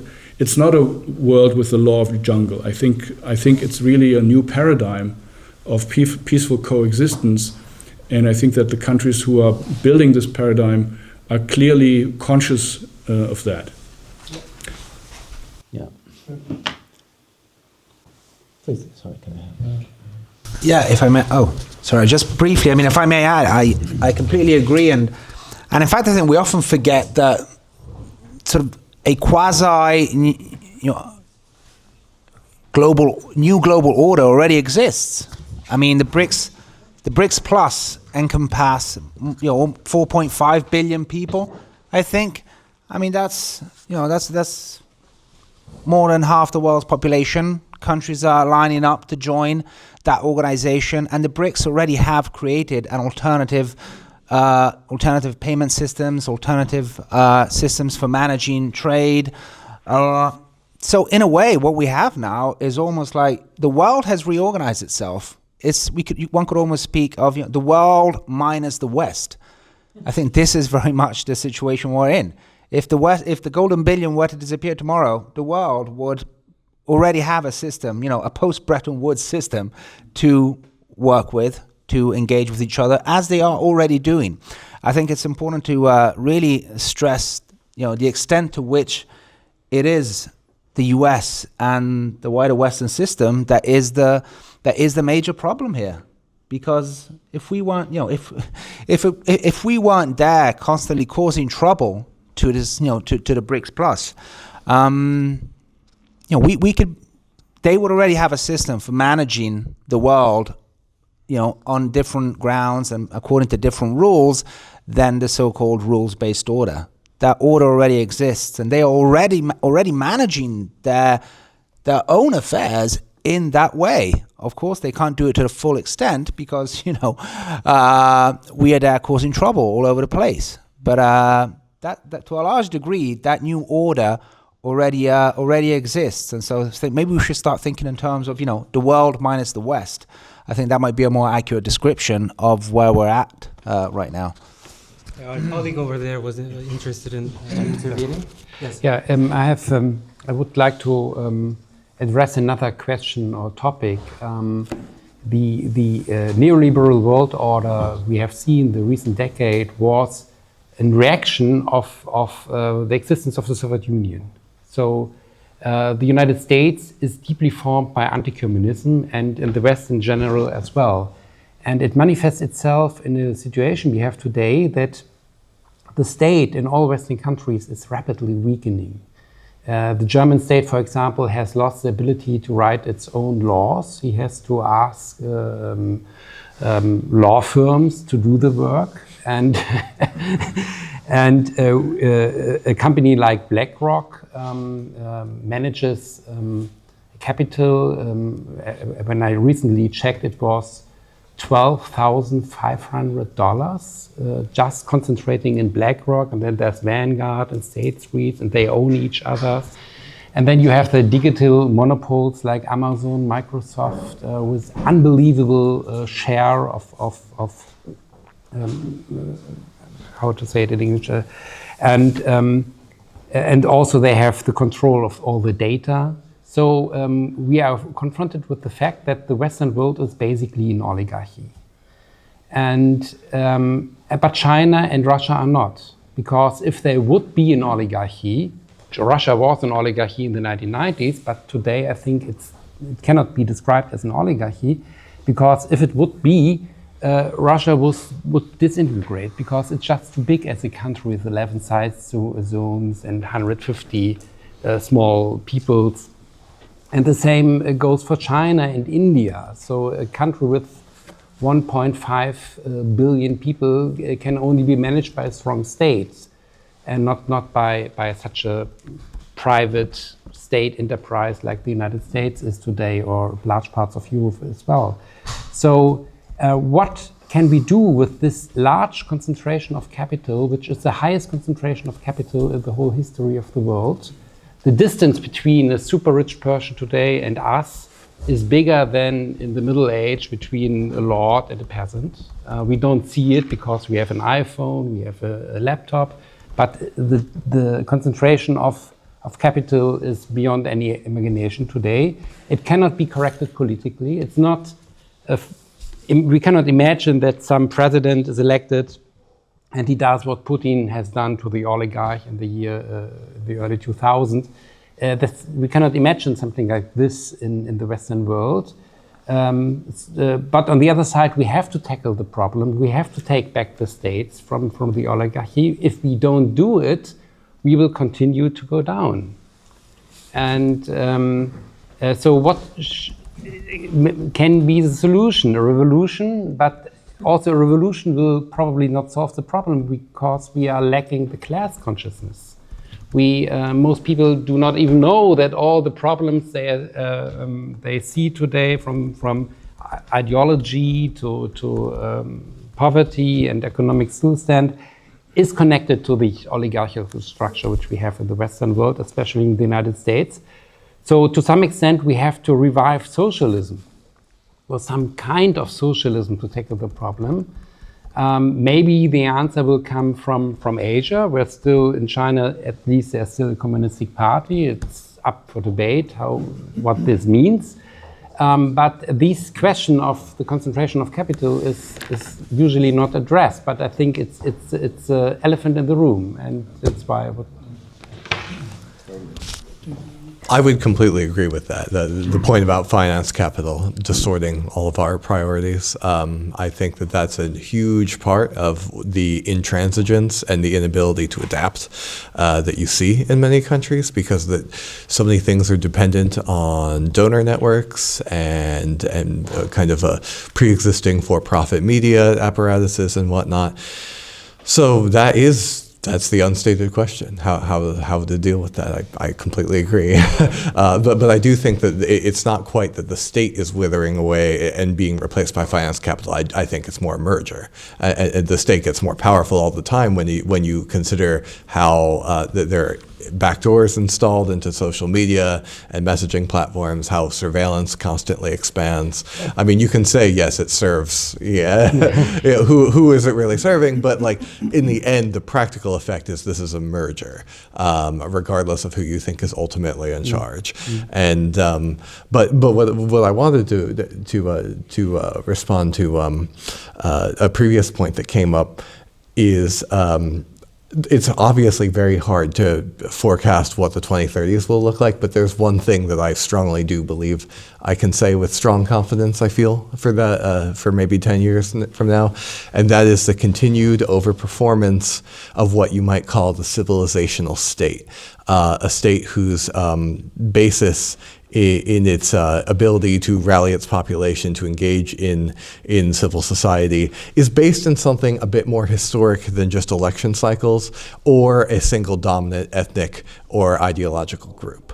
And for example, you were talking about these states that are doing much better at attracting investment, being a bit more stable than their neighbors.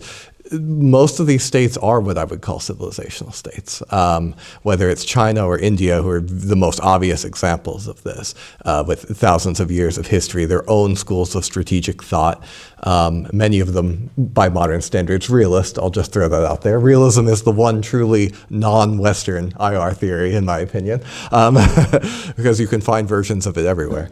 But you just see, you know, it is China can change from central planning to a kind of mixed market / partial central planning system because it isn't just an ideological construct. It is a historical apparatus. It is something that is anchored in history in a way that a post-colonial state is not.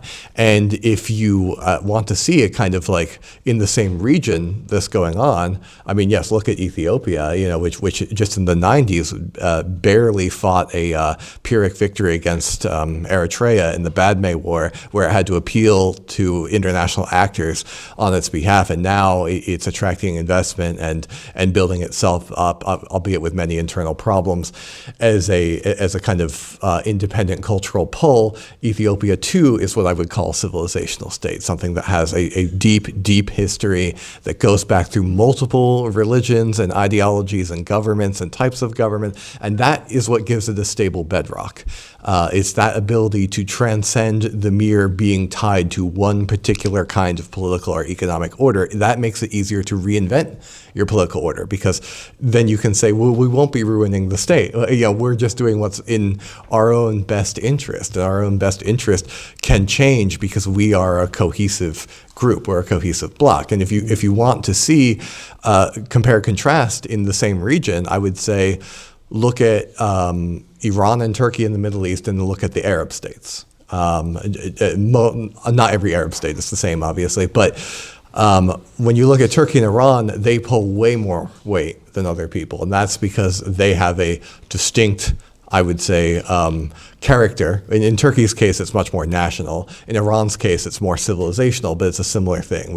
It's the idea of having something rooted that transcends a single form of government. And when you look at certain countries in that region that are revisionist powers that want to induce state failure throughout that region, Israel would be the prime example of this. Israel has enormous success undermining Arab countries, particularly Syria, or co-opting them in the case of Egypt with the help of the United States. But Israel's really struggling to do the same thing in Iran. Iran is not Lebanon. Iran is not Syria. Iran has a level of continuity that enables it to punch above its weight despite its many formidable foes. And when I look at that, I think what I see is that one thing I could clearly say about the 2030s is that certain countries, the countries that can survive the collapse of a government and have a new one and remain intact, these are the countries that will outperform. And so the idea of a civilizational pull, which is distinct from a global pull, but also is different from mere ethnocentrism or nationalism. It is something that is simultaneously distinct yet cosmopolitan. I think this is something you'll see overrepresented in the important countries of the future. Would you describe any Western state as a civilizational state? No, but I hope that the U.S. could reinvent itself in that way one day. It's the closest. Yeah, it's the closest one. And I do think that you could see certain aspects of it here and there, but right now, no, most of them do not. They're simultaneously too neoliberal and too nationalist. So those things aren't always in opposition. But you could see things like that. I mean, some of the nation states used to be amalgamations of more different people. Italy and Greece, obviously, being the most obvious example of that. So yeah, who knows? But I think right now we're looking at a future where the civilizational state will be the most important actor in a multipolar format. Yes, please.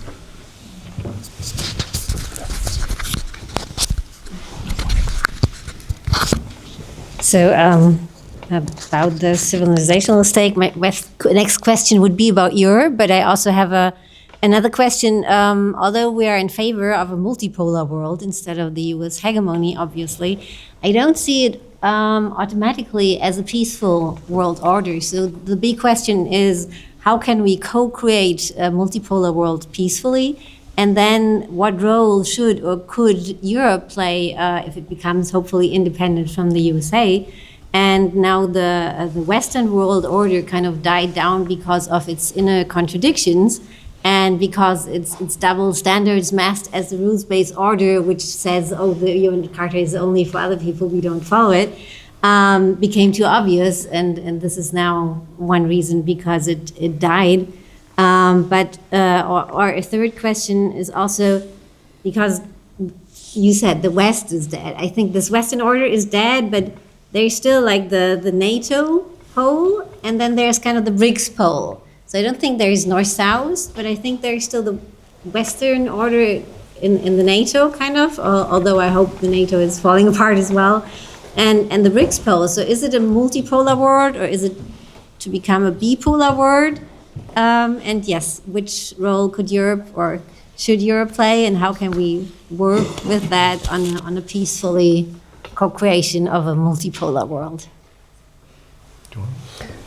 Well, I think this is an interesting observation in the sense that we could answer this question from a multiple perspective. But one thing that I would like to draw the attention is that if we talk about NATO, why we're talking about NATO is fizzling out or not really going to see a positive trajectory from here on. It's not that Donald Trump has come and pressurized NATO. I think NATO always had a flawed structure, and that flawed structure was an agreement for military cooperation, military complementation. It was never an agreement which was to establish peace or to uphold peace. Even the Charter of NATO is all about peace. It actually originated from the World War, and so therefore peace has went back.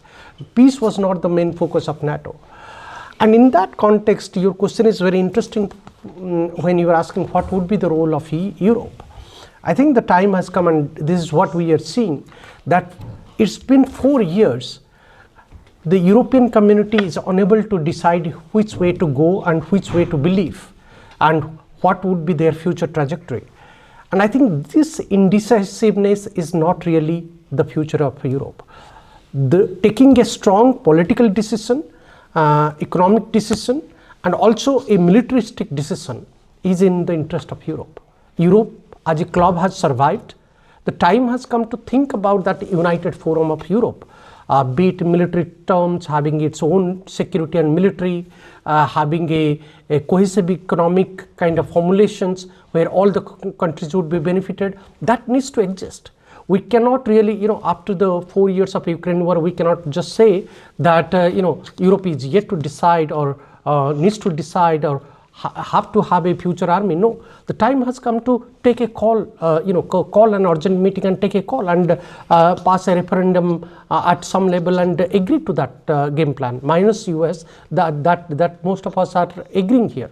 The second thing is the role of Europe is critical to the world governance system, because here we might question the existence of Europe, the existence of the role of the European powers, because not all the powers are prominent enough. But one good thing about Europe, and this is what after I have moved to Europe, I do observe that within that indecisiveness, fractured and divided perspective, the concept of Europe still exists and going to survive here. So the idea is to put a life into it and probably take advantage of that process. It is not really a kind of magical connotation to put a life into it. It's already there. What we need to do is that bring to the negotiating table and take that fast track decision making process, which is really lacking. And that decision making process has to be actionable. Think about a future where Europe could actually play a role, be it for its own future or for the future of the world governance.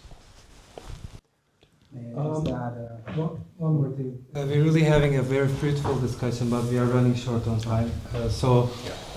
What I'm suggesting here is to take one more comment or two. Let's take two more comments, and then we can move into our cocktail session. No. Please go ahead. I would just briefly say that if the first thing Europe should do is disband NATO and dismantle the European Union. So long as these two institutions exist, Europe will not be able to provide a positive contribution to multipolarity in any possible way. I think in NATO's case, it is obvious, I hope, to everyone around the table, but it's maybe not that obvious when it comes to the European Union, but the European Union is part and parcel of that system, of the kind of fake rules-based order. Now it's basically fused with NATO, so even the idea of let's get rid of NATO but not of the EU is really quite ridiculous in itself, but we really have to grapple with the fact that the European Union is a completely ahistorical reality at a time when everyone is reappraising the importance of national sovereignty and reorganizing international relations on an internationalist basis, as in BRICS, where nations collaborate on specific issues but maintain a level of sovereignty and autonomy at the cultural and political and even civilizational level. Europe is upholding this insane supranational model, which no one wants to take up anywhere in the world because it's out of history. It's effectively an imperial model, which has hollowed out democracy, sovereignty in Europe. It's, it's clearly extremely negative from a democratic standpoint, but even in economic terms, the new world will be one where countries will benefit from being nimble, agile, flexible, being able to react, to a change in environment. The idea of having a single system that tries to make these one-size-fits-all fit all rules for this incredibly diverse group of economies is completely insane. So the European Union has failed, on by every possible metric, including the economic metric.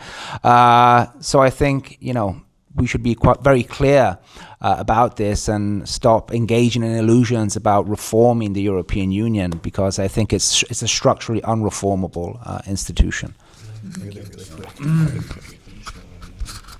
I want to point out that the point of to get to your how do we make sure that this multipolarity is more livable. The first step was basically my presentation. I think the first thing we have to do is we just have to agree to live and let live. We absolutely cannot be dictating to other countries and other regions how to conceptualize their own strategic interests or how, or to be in permanent alliance blocks even. So I think modus vivendi is the first key. Like we must acknowledge our diversity. This is a true pro-diversity argument, if you will. And that will mean that many people will have many different kinds of governments, but they should still be able to meet as equals and to have debate and discussion and to reach grand bargains. But subsequent of that, I think perhaps more constructively from that more deconstructive argument, I would say the one thing that definitely should unite future architects of a stable multipolar order is to combat revisionism. Effectively, if you can all agree to get along and to live in modus vivendi, at least enough people that there's more stability, and you can keep struggles localized, because there will always be war, but the question is to prevent it from being a great war, a global war, etc. I think that can be at least realistically tackled. I think it's key that whatever emerging multipolarity arises takes a very strong view against attempts by anyone to become a global superpower. It's effectively a counterbalancing force where if we agree we're all different, then we agree we don't need a single dominating influence. Kind of think of a global version of how Britain handled European policy in the 18th, 19th century. You can't just rely on people's goodwill. You have to have a strong military, in their case, the Royal Navy. But while they were, yes, going out and conquering many people elsewhere, their policy towards Europe was don't let anyone get too strong.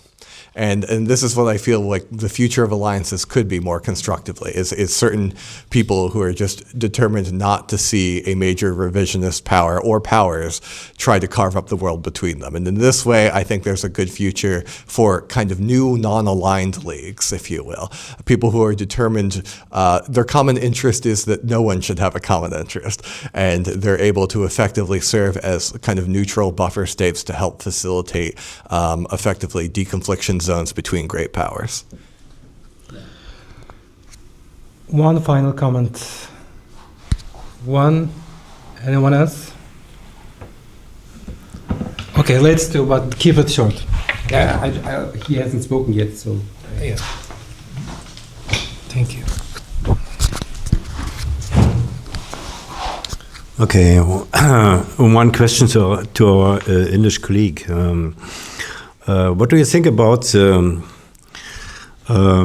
the free trade agreement between the European Union and India? I think it's not in favor of the English society. Short question. Thanks. I would say definitely this is a trade deal, but this is a compromised trade deal. And it has to be compromised because I think the negotiation is stalled for last 1.5 decades. And there are a number of areas, be it agriculture, dairies, and many other areas where both sides don't agree with each other. So I think it is a compromised free trade agreement. That's the critical negative aspects of this deal. But then positively, I think this deal which has been concluded, and of course it is going to be signed and ratified, it talks about the much required interaction that was lacking between European Union and India. And this interaction is going to shape the order of the region, at least if not the world politics, because Europe is in massive, as I mentioned, Europe is in massive need of partnerships, economic partnership. All this while European Union was much more focused and invested in China. The Japan policy was in making, but still it was not really coming at that level. Partnership with South Korea was also moving forward, but in concrete areas, particularly in the defense engagement and in some renewable energy to energy areas, and including on science and technology. But with the trade deal with India covers a wider spectrum of market base, and that's the positivity. So this is a good beginning, and probably we need to carry forward. The second thing, I think, very shortly, what this trade deal talks about is autonomy of both the sides, where both the sides are actually pressurized by world powers and world politics, be it Trump or the United States, or on the other hand, China. For a long time, European Union has been caught up between China and United States. And I think for the first time we are seeing there is a slightly change in that kind of thinking, and looking at India in a much more open spectrum and much more in a flexible manner, and coming to India and accept the invitation to be in the chief guest panel of the Republic of India, both the European Commission's presidents and Council's president. That explains everything. From India's point of view, I think even the European Union was always the largest market and trading partner, but it was not really the preferred partner. The preferred partners were other countries like, let's say, China. Even though with China, India had the boundary dispute, China is still an effect, and all the trade contacts with China is rising continuously. With the United States, the relationship was going up till Trump was coming to power. So with the European Union, it was never a preferred partnership from Indian side. So with this trade deal, what we are seeing, India is prioritizing and giving preference to European Union and its engagement with Europe. Thank you.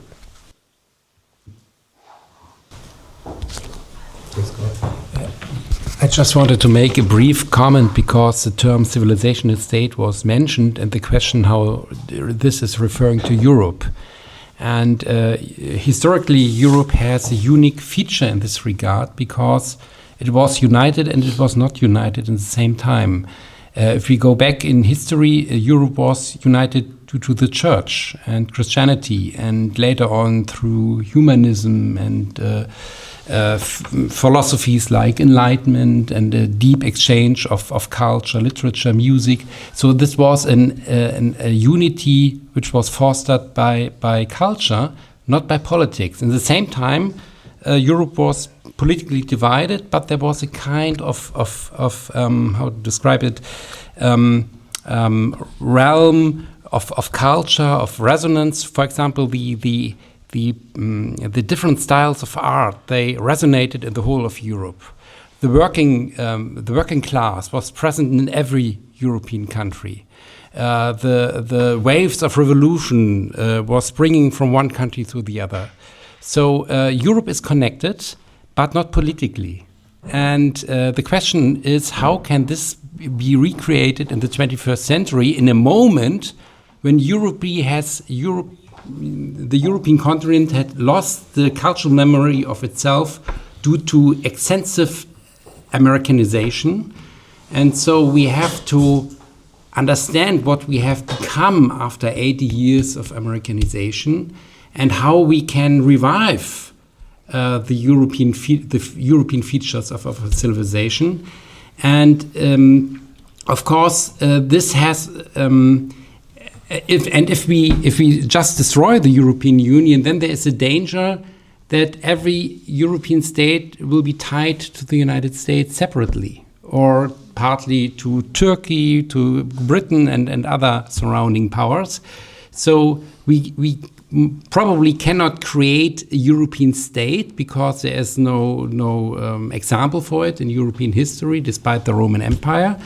But on the other side, we cannot allow to be totally fractured because then Europe is once again divided. And to be culturally healthy, we need this cultural unity. We need this cultural connection between the European nations. It's like a concert where every nation is playing its instrument, and the whole music can only be heard if every instrument is playing. And therefore we need Russia in Europe as well, because the cultural nation of Russia has also playing its instrument in the European cultural concert.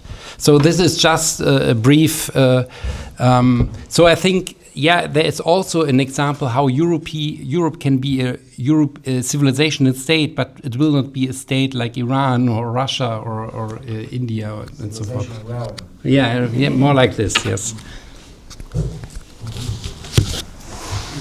Well, that brings us to the end of our conversation. Thank you so much. Thank you.